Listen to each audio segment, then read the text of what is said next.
Au cœur des ruines anciennes, une question obsède l'humanité depuis toujours. Pourquoi des civilisations si puissantes ont-elles disparu sans laisser de véritables explications?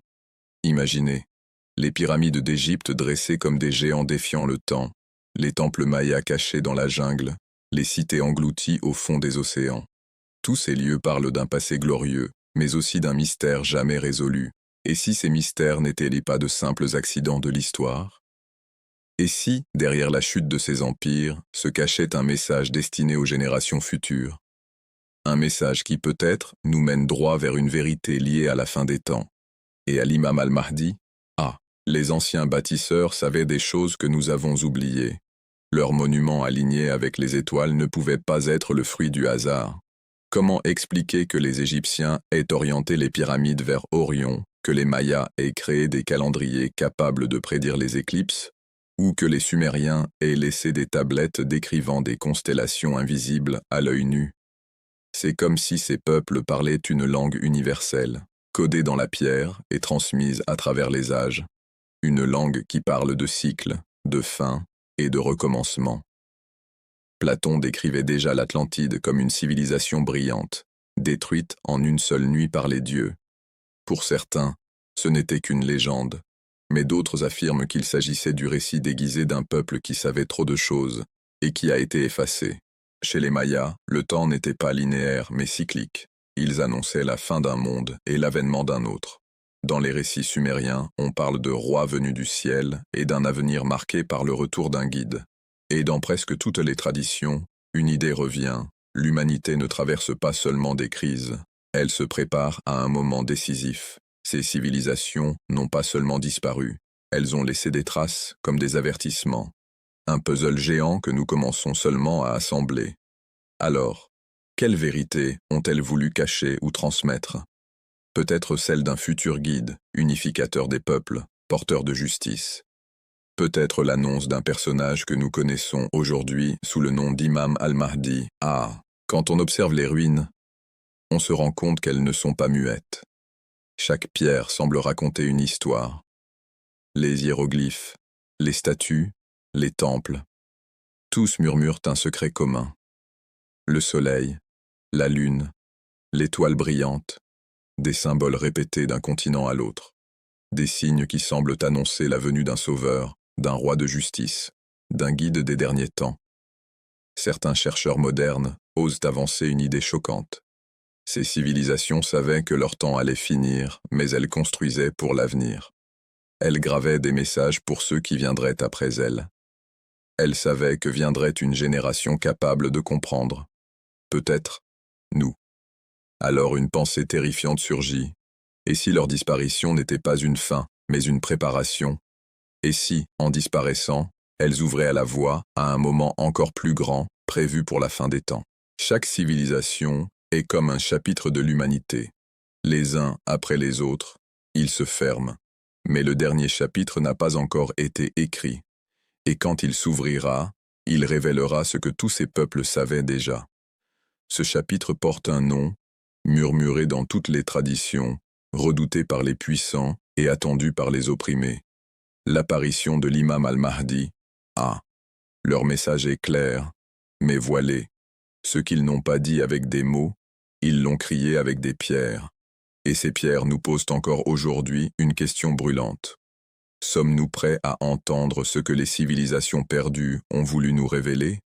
Lorsque l'on observe le fil de l'histoire, on découvre que derrière chaque grand empire, chaque royaume se cachent des alliances invisibles.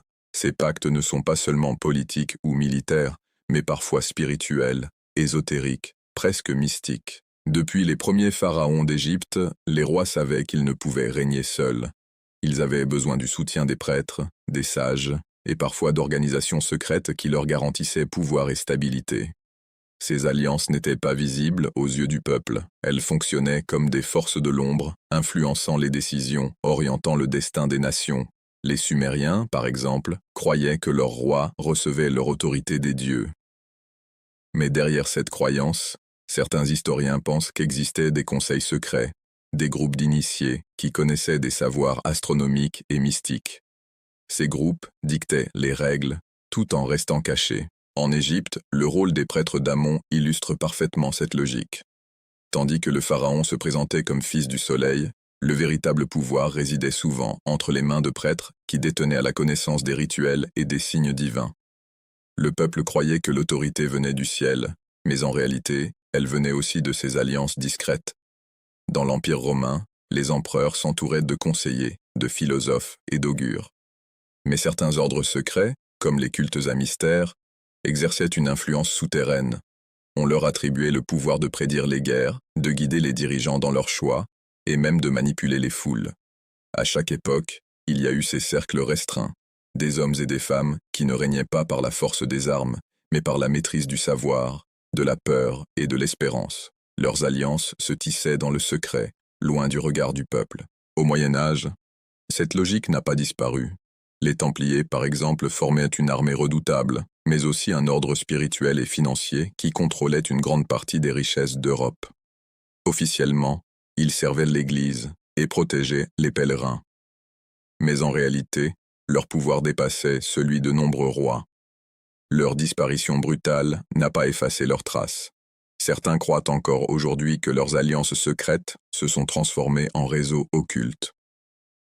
Dans le monde islamique également, des alliances discrètes ont existé. Les califes avaient leurs vizirs, mais aussi des cercles de conseillers qui détenaient des savoirs précieux, astrologie, médecine, mais aussi connaissances ésotériques héritées des civilisations anciennes. Ces alliances n'étaient pas toujours visibles, mais elles étaient réelles, influençant le destin des empires. Plus on avance dans l'histoire, plus on constate que ces alliances ne disparaissent jamais totalement.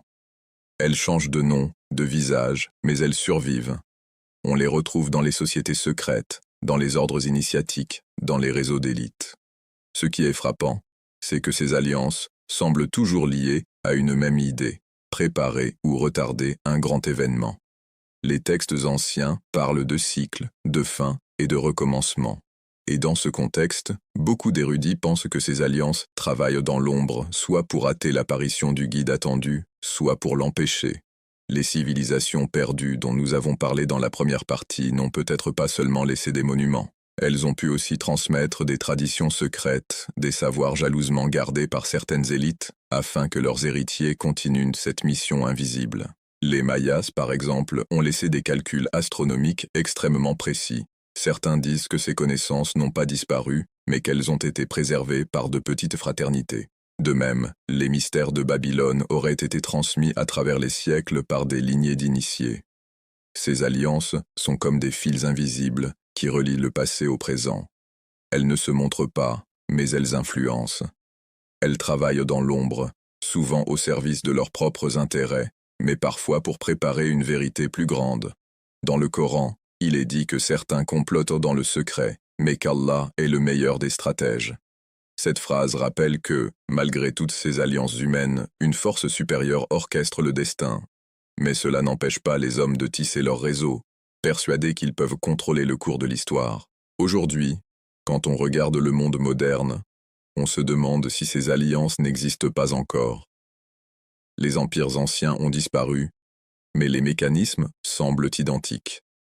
Des groupes discrets, des puissances invisibles, orientent les événements. Leurs ancêtres étaient prêtres, vizirs ou chevaliers. Leurs descendants sont peut-être banquiers, conseillers, chefs de sociétés secrètes. L'histoire n'est pas seulement faite de batailles et de royaumes.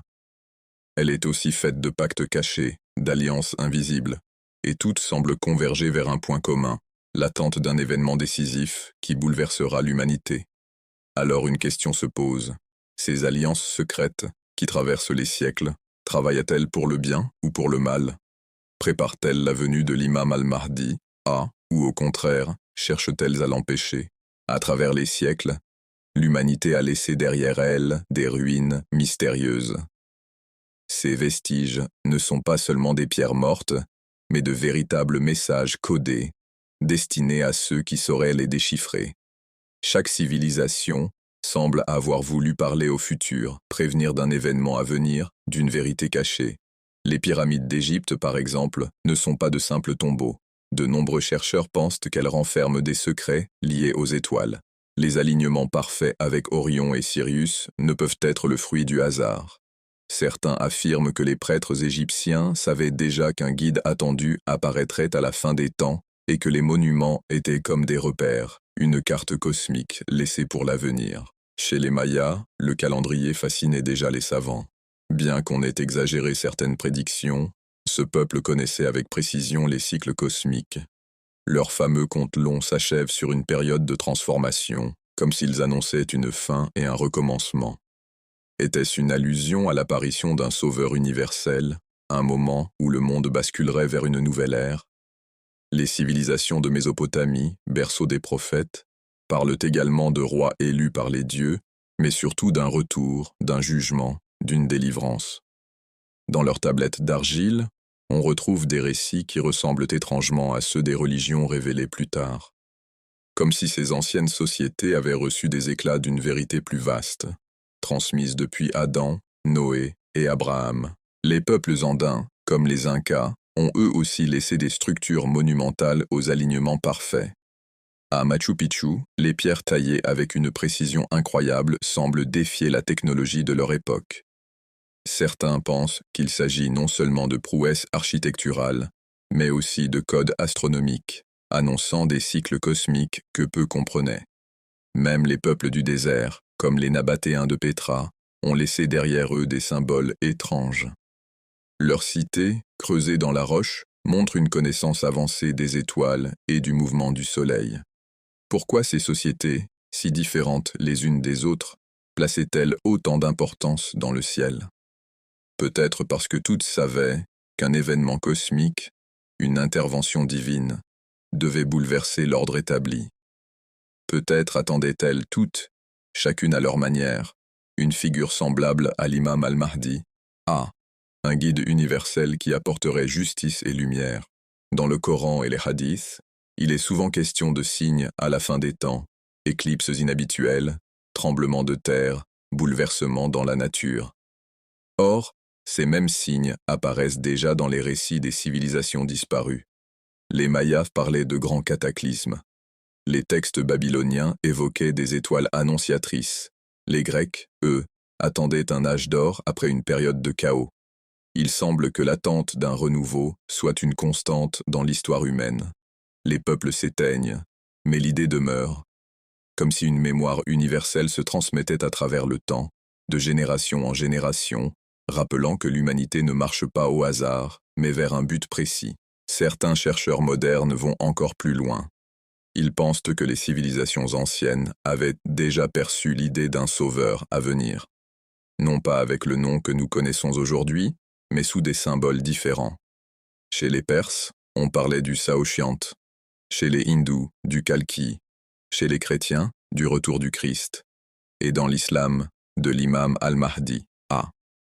Différents noms, différentes traditions, mais une même promesse. Et si toutes ces civilisations perdues avaient été guidées, d'une manière ou d'une autre, par la même source, et si leurs signes architecturaux, leurs mythes et leurs calendriers n'étaient que des fragments d'un message divin plus vaste. Aujourd'hui encore, ces mystères nous intriguent. Pourquoi les pyramides défient-elles la science? Pourquoi les Mayas connaissaient-ils avec tant de précision le mouvement des planètes? Pourquoi les Incas construisaient-ils en fonction du soleil et des étoiles? Peut-être parce qu'ils savaient qu'un jour, l'humanité aurait besoin de ces indices pour comprendre que son destin est lié au ciel et à celui qui y règne. Il est fascinant de constater que la plupart de ces peuples ont disparu brutalement. Les Mayas ont abandonné leur cité, les Babyloniens ont été balayés, les Égyptiens ont décliné. Mais leurs monuments, leurs légendes, leurs signes, eux, ont survécu. Comme si le message devait rester, même si le messager disparaissait. Ces traces anciennes nous rappellent une vérité. L'histoire humaine est un puzzle. Chaque civilisation a apporté une pièce, et toutes ces pièces semblent converger vers un même centre. Ce centre, pour les croyants, c'est l'attente du Mahdi, celui qui viendra rassembler l'humanité et achever ce que les anciens avaient pressenti. À travers ces signes, il est possible de voir une main invisible, une continuité dans le temps. Rien n'est laissé au hasard. Les civilisations s'effondrent, mais la promesse demeure. Alors la question est simple, Ces civilisations disparues ont-elles voulu avertir l'humanité? Leurs signes étaient-ils des prophéties voilées? Et surtout, ces traces ne seraient-elles pas destinées à notre époque, celle qui vit les prémices de la grande révélation? Depuis toujours, l'humanité cherche la vérité. Dans les temples des civilisations anciennes, dans les textes saints, dans les révolutions et les révoltes, dans les sacrifices et les larmes, l'homme n'a jamais cessé de lever les yeux vers le ciel. Il voulait comprendre son destin, savoir si sa souffrance avait un sens, si ses luttes avaient une fin. La vérité finale, celle que les prophètes ont annoncée, celle que les sages ont pressentie, est claire. Le monde marche vers un point ultime. Ce point n'est pas seulement une catastrophe ou un effondrement, c'est aussi une délivrance, une renaissance, un moment où la justice l'emportera enfin sur l'injustice. Dans les récits islamiques, il est dit que l'imam al-Mahdi, viendra lorsque la terre sera remplie d'injustice et de corruption. Ce n'est pas une simple image, c'est une promesse. Aujourd'hui, nous voyons déjà ce que les anciens craignaient, guerres interminables, inégalités criantes, technologies capables de détruire l'humanité en un instant. Le monde semble courir vers son propre chaos, mais c'est justement dans cette obscurité que la lumière se prépare à apparaître. L'espoir est le fil rouge qui traverse toutes les traditions. Chez les chrétiens, il est annoncé que Jésus reviendra pour briser l'oppression et apporter la paix. Chez les Juifs, on parle d'un Messie attendu qui délivrera Israël. Chez les hindous, on attend le Kalki qui rétablira l'ordre. Dans le bouddhisme, on attend Maitreya, le futur Bouddha. Et dans l'islam, sunnite comme chiite, on attend l'imam al-Mahdi, Chacun sous un nom différent, mais tous convergent vers l'idée d'un sauveur, d'une ère de justice universelle. Cela signifie une chose, l'espoir n'est pas une invention humaine. C'est une vérité gravée dans l'âme. L'homme sait instinctivement qu'il n'est pas condamné à l'injustice pour toujours. Même dans les ténèbres, il sent que la lumière approche. Les traditions disent aussi que l'arrivée de ce guide ne sera pas facile. Avant lui, il y aura des épreuves, des confusions, des imposteurs. Beaucoup perdront la foi, beaucoup d'autres se laisseront tromper. Mais ceux qui resteront fermes, ceux qui garderont l'espoir, verront la promesse se réaliser. Et si l'on regarde le monde aujourd'hui, on comprend pourquoi l'attente est si forte. Jamais l'humanité n'a été aussi connectée, jamais elle n'a eu autant de moyens de savoir et de comprendre. Les signes sont visibles, bouleversements climatiques, effondrements sociaux, perte de repères spirituels, montée des injustices. Mais en même temps, jamais les peuples n'ont eu autant soif de justice, autant besoin de sens, autant d'espoir d'un changement global. L'imam al-Mahdi, selon les hadiths, ne viendra pas seulement pour les musulmans. Il viendra pour l'humanité entière. Son rôle ne sera pas de fonder une nouvelle religion, mais de restaurer la vérité, de purifier les traditions de ce qui a été corrompu. Il sera le point de rencontre des croyances, le cœur autour duquel les peuples se réuniront. La vérité finale, c'est que toutes les divisions humaines, toutes les guerres, toutes les rivalités n'étaient que des épreuves temporaires. L'humanité a été divisée pour apprendre, mais elle sera réunie pour vivre enfin en paix. L'espoir, lui, n'est pas passif. Ce n'est pas seulement attendre les bras croisés, c'est agir, préparer son cœur, purifier son âme. Car quand l'imam viendra, ceux qui auront gardé la foi seront ses compagnons. Ils seront les bâtisseurs d'un monde nouveau. Les hadiths décrivent cette ère comme un temps de justice parfaite. Les oppresseurs seront déchus, les faibles protégés, la terre remplie d'équité. Imaginez un monde où la richesse n'est plus accaparée, où la science est utilisée pour le bien, où les frontières de haine disparaissent, où les peuples vivent comme une seule famille. Ce n'est pas un rêve lointain, c'est la promesse divine. Mais cette promesse demande de la patience et du courage. Comme les civilisations anciennes l'ont laissé entendre, le chemin est long et semé d'épreuves. Mais il mène à une victoire certaine, la victoire de la lumière sur l'obscurité. La vérité finale, c'est que l'histoire humaine n'est pas une succession absurde de guerres et de ruines. C'est un plan, une trajectoire, une préparation. Depuis Adam jusqu'à aujourd'hui, chaque étape a eu un sens. Chaque prophète a apporté une partie du message. Et l'imam al-Mahdi, viendra pour en apporter l'accomplissement. L'espoir, enfin, est ce qui nous distingue. Les puissants veulent faire croire que tout est perdu, que le monde appartient aux plus forts. Mais la promesse divine rappelle que la fin appartiendra aux justes. Même si l'injustice domine aujourd'hui, elle n'est qu'un voile passager. La lumière est plus forte que l'ombre, et bientôt elle se lèvera sur toute la terre. Alors, lorsque l'on contemple les ruines des civilisations disparues, lorsque l'on lit les textes anciens, lorsque l'on observe le chaos du monde moderne, une seule conclusion s'impose. Tout nous conduit vers ce moment final. Et ce moment n'est pas une fin, mais un commencement. Un commencement où les cœurs seront réunis, où la vérité ne sera plus cachée, où l'humanité vivra enfin ce pourquoi